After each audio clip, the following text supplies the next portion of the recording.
Should we talk about Chelsea and who is coming in for you? Hopefully, the return of Romelu Lukaku. Did you just say hopefully? Yeah, because it would wind you up massively. I want to see him playing for Chelsea on a live stream with you. There's a chance. I don't know how I react to that. I think there was a time not that long ago when Chelsea fans were boycotting. You know, when Rafael Benitez was manager, a lot of fans were just like, I can't be part of this. If Romelu Lukaku is ever given an opportunity to lead the line for Chelsea, I don't know how I feel. Like, I genuinely don't know if I can be part of that, because playing for a football club, any football club, this is true whether you support Arsenal, Manchester United, Manchester City, Chelsea, particularly as a centre forward, if you have the opportunity to wear whether it is or not, but the number 9, that is such a privilege. That is such an honour. You are following in the footsteps of greats. You have the eyes of the world on you. You have the hopes and dreams of fans all resting on your shoulders, and you are the pin-up person of that team. The way that Romelu Lukaku has conducted himself, the way that Romelu Lukaku has treated Chelsea, he should never, ever have the honour of... And I don't rate him, by the way. I think part of the reason that you're the European champions is his fault. Yeah, I agree. But to be totally honest with you, I think the principle would have to come first. And I wouldn't care if he was Lionel Messi 09. If he behaved like that, you cannot play for the club. There has to be principle. Yeah. And the way that Romelu Lukaku has behaved at Chelsea, and actually everywhere. Yeah. Everywhere he's got, like, if you look at what's gone on. So at Chelsea, we paid £100 million for him. We were the European champions, and he was the person that was going to help us launch this bid for the Premier League title. We bought him in, we gave him huge amounts of wages. We put him on a contract that would have made him richer than he could have ever dreamed of when he was a kid. It's an amazing amount of money. And within 3 months of that, he turned his back on the people who paid his wages, the people who owned the club, the manager, his teammates, and the fans who were singing his name a few days before, to fly over to Italy and conduct this unsanctioned interview with Sky Italia. In that interview, this is where it gets morbidly funny. In that interview, he was really heavily flirting, like making eyes at Inter Milan. In fact, there's a quote where he says, in Italy, only Inter are there for me. Only Inter. It's all about Inter. It's all about his love, his devotion, his feeling towards the Inter fans, the relationship that he had with the Curva. He's been flirting with Juventus. Now he's been caught, and Juventus are lukewarm at best. They may have to sell Vlahovic, they're not sure. And Inter, fair play to them, despite the fact that he would get in their team, despite the fact that he would improve them, they have abided by the principle that I was talking about. Yeah. And they have said, no grazie. I love that. I love that for Inter Milan. And I love it for you because it means if Inter pull out, they were the only kind of club linked to a move. Obviously, he was linked to a move to Saudi Arabia. He didn't want that for kind of sporting reasons. But really, the way his career is going, he is a Saudi Arabia player. He is that standard now, unfortunately. I mean, in the biggest moments of his career, Belgium, of course, Inter Milan in the final, scoops at opportunities, kind of spoons things over the bar. Well, clears one off the line, Booth. Yeah, he clears them off. Literally, he's Ryan Shawcross in front of goal. Do you know the other thing? I was at the World Cup, and I was actually at the game where we said goodbye to that Belgian golden generation. You know, the Belgian golden generation. It was over because of the game against Croatia. Shocking. Oh my God. But yeah, it was so bad. But I think his bridge is burnt with Inter Milan, and they were the club for him. It was all that. In fact, their fans have put out a statement. You know, that the Curva, the ultras who have a serious say in the matter. They've put out a statement where they say, "Never see each other again, Lukaku. You have betrayed all of us. We always defended you in difficult moments. Now you give us a stab. You are selling yourself to the highest bidder after kissing our badge. You are not a real man." Now, they are the words of an Inter Milan fan to Romelu Lukaku. But do you know what is amazing? Those words, it's totally interchangeable, the club. Those words are totally applicable to a Chelsea fan talking about Lukaku. I'm a Chelsea fan. I could say every single one of those words. You've betrayed us all. We defended you in difficult moments. You should have seen my YouTube channel. I was begging us to sign him. I moron. I look like a complete moron. I was petrified when you signed him. begging us to sign. I literally, about 2 years, however long ago it was, on YouTube, I did like this open video, open letter to Abramovich. It's like, please, I'm begging you, sign Lukaku. Yeah. And we did, and we spent a fortune, and this is how 3 months in, Buvey. So, and on top of it all, you know, like there's a lot that we can talk about with regard to Lukaku's personality, his approach, his dedication. All of this isn't there. I think he's got personality issue. I think he's a narcissist. I think he's a complete narcissist. I think he finds happiness only in self-gratification. It's never about the team. I also think that all the things you're talking about here, when they're personality issues, like, you know, Rock Nation. This has been denied by Rock Nation, but apparently they didn't know what to do with him. You know, there was a big report that Rock Nation were going to give him the Tic Tac because they didn't know what to do. They can't find him a club. Like, there's a very finite amount of clubs that can pay his wages. There's a very finite amount of clubs that want his services. One of them, he's burnt a bridge with. The other one, he's burnt a bridge with. And the other one, have Vlahovic, and now they're not sure anyway. But do you know what's crucial here? The footballer. So everything we've spoken about, a lot of what I've spoken about has been the man. Romelu Lukaku would still be the best striker at Chelsea. And yet, I don't care. Like, I think he's useless, but he's still the best striker. He's still the best striker at Chelsea. Yeah, he is. He is. And that's what I was going to ask you. He's better than Aubameyang, isn't he?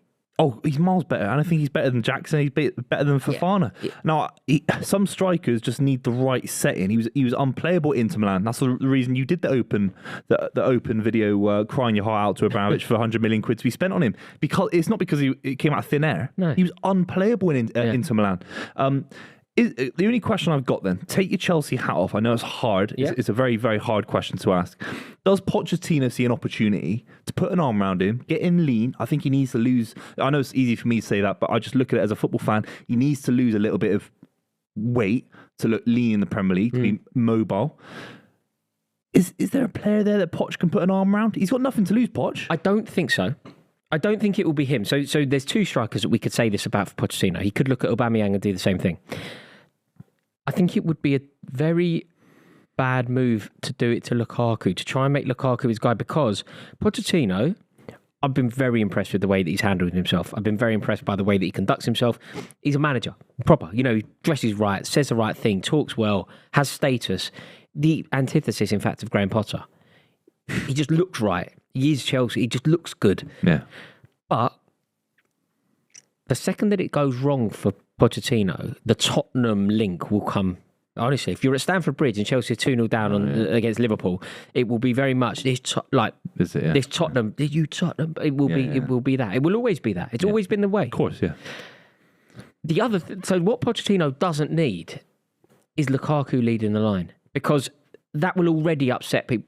People are generally speaking, I think, quite supportive of Pochettino at the moment, but they won't be if it goes wrong. Lukaku, it's going to put Pochettino on the back foot, but maybe he's going to have to make his peace with it. But I don't think it'll be Lukaku. You can't not have him, but what you've just said is reasoned. It's not ridiculous, but there's an asset there that is worth £100 million. Whatever you, he's not. He's worth 50 million pounds. He's an international striker. He's just playing the Champions League final. He missed the chances, but he was playing for a reason. Yeah. So you can't have him sat in the reserves for his season. But you can if he applies himself in training. All I'm trying to say is I think Poch will look, if he does apply himself in training, which he's capable of doing. But Pochettino's gone over to the States and Lukaku hasn't. Left so they still obviously believe that they can sell him. What will be difficult now, and this could happen, Juventus fans are standing outside the club's medical centre chanting, "We don't want Lukaku." They don't want him. It's crazy. Inter don't want him. There is a chance that Chelsea will have no option but to have him. What I believe should happen there is the principle should override it. I think you're right, it won't. But the principle should override it. I think Chelsea, no matter what, should go, I don't care.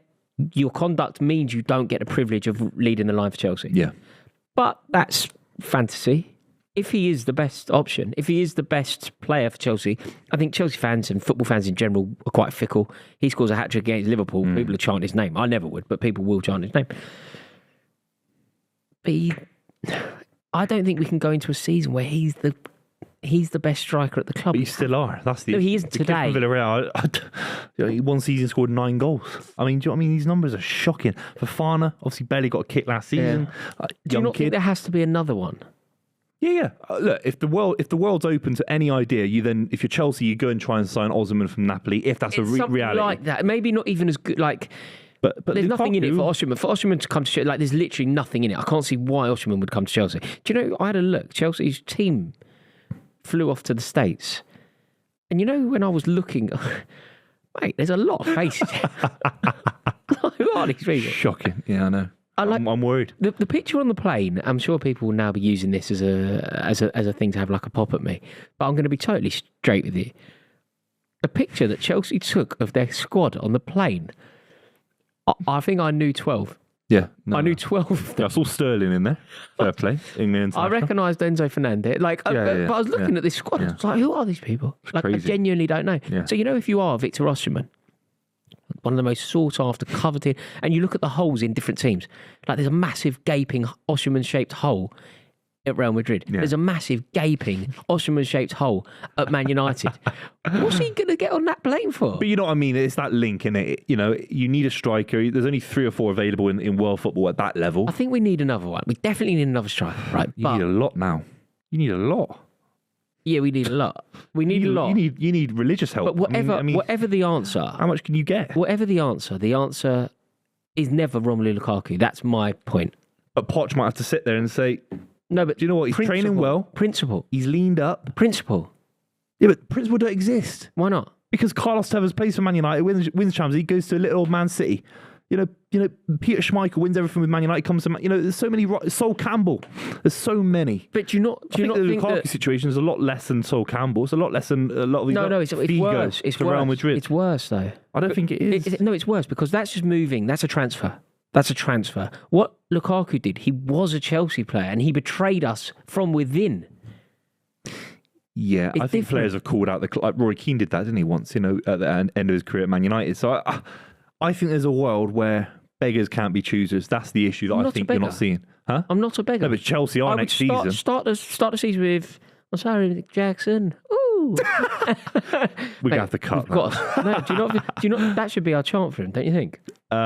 It's a great song by Outkast, of course. You can't have a song for him yet until he does anything. No, but that's... I worry he won't do anything. Do you not think? I think he's another flop, mate. Really? I think you got 5, 6, 7 walking flops there, mate. Oh, do you know I'm really worried for this season? Yeah, I am. Like I'm genuine. Do you know the only 2 people, weirdly, who made me feel better about the season? It was you and Adam McKola. Yeah. I was just doing it to gas you up. You and Adam were going. I was going. Oh God, we're in trouble. And like this is to everybody listening. This is in a WhatsApp group more than on video. But I've been quite concerned about Chelsea, and I've been looking at the players coming in and the way the club's run and whatever else is going on. You know, the exodus of players that we're losing, the fact that we haven't got a midfield as things currently stand, and we've let half a dozen midfielders go since January. And in the WhatsApp group that we're all in, I've often put things and I'm like concerned about Chelsea. And Adam and Buvey will always make me feel better. They're like, you're going to be fine. You're going to get top 5, which is European football. You're going to be in Champions League football. You're going to be absolutely fine. And on some level, it comforts me. But it's getting to the stage now, I just think, what are you talking about? Like, we're our squad. If you look down our squad, if you look at the players in our squad, it's mid-table at best. And that's why Lukaku's a great fit. Smashed it for West Brom and Everton. And now Chelsea, hopefully.